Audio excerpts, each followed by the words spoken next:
Le deuxième exercice de cinétique chimique, on va étudier la vitesse de transformation d'un gaz, ici supposé parfait, en, en deux produits. Donc ça reste toujours une réaction monomoléculaire. On a cette réaction de type A qui donne 2B plus 1,2 C. Voilà. Ce qui est différent avec l'autre exercice, c'est que dans cet exercice, on a des pressions.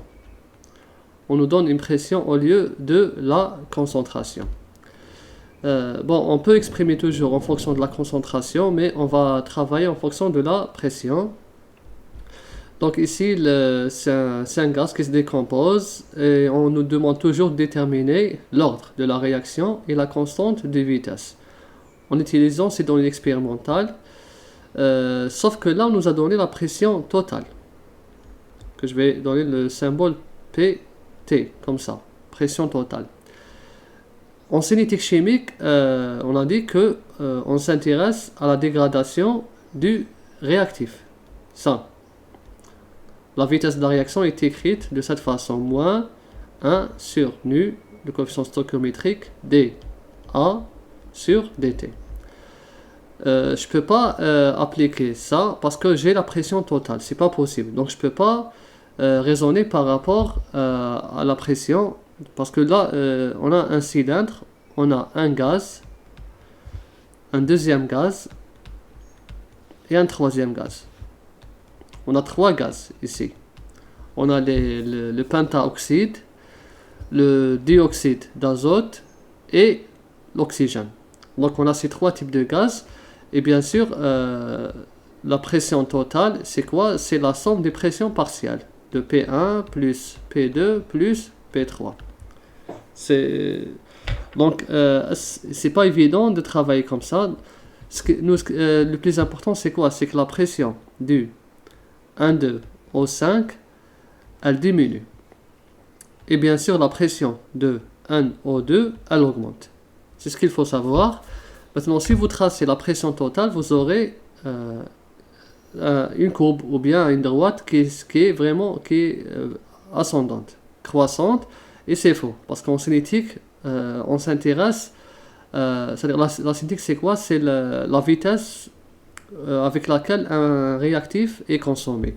Donc, on doit vraiment s'intéresser ici à la pression partielle du 1, plutôt de ça, du 1, 2 au 5. Le voici, pas ça. Donc c'est ce qui nous intéresse le plus. Donc on doit vraiment déterminer cette pression. On doit la déterminer pour pouvoir tracer P de 1, 2 au 5 en fonction de T. On laisse toujours en pression. On va raisonner par rapport à la pression.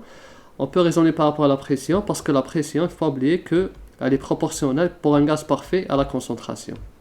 RT. Là c'est constant.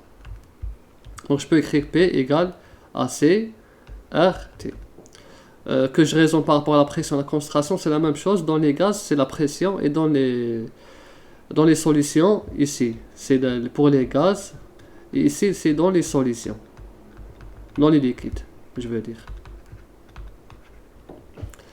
Donc là, il faut déterminer les valeurs de la pression de 1, 2 au 5. C'est-à-dire les pressions partielles de 1, 2 au 5 pour chaque T. Et comment on va faire? On va juste étudier l'avancement de la réaction.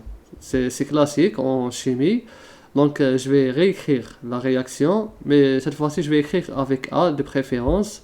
Donc A, ça représente le 1, 2 au 5 gaz, qui donne le 2B gaz plus 1,5 O2 gaz.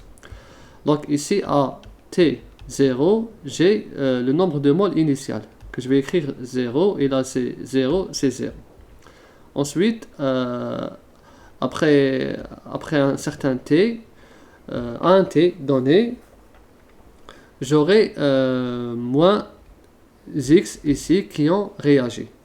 Là c'est l'avancement de la réaction, donc j'ai une quantité de A en nombre de moles qui a réagi, qui a donné plus 2X de B et plus 1,5 X de O2. Maintenant, je fais la somme des deux. J'aurai à la fin un 0 moins x. Voilà. Donc ici à t quelconque, ti, là j'ai plus 2x et là plus 1 demi x. Je vais mettre en parallèle le 1 total. C'est-à-dire ici, pas le 1, bon, je vais laisser le 1 total. Donc ici, j'aurai 1 moins x plus 2x plus 1 demi x. Donc 1x moins 2x moins, donc ça donne 1x. Donc ça donne à la fin 1, 0 plus 3 sur 2x. Voilà le nombre de moles, c'est-à-dire total qu'on a ici. Bon, ensuite, je vais... donc là, on a déterminé c'est-à-dire les quantités à un t donné. Donc pour chaque t, j'ai cette quantité en A, en B et en C. Mais moi, ce qui m'intéresse, c'est le A. C'est seulement ça. C'est le plus important qui m'intéresse.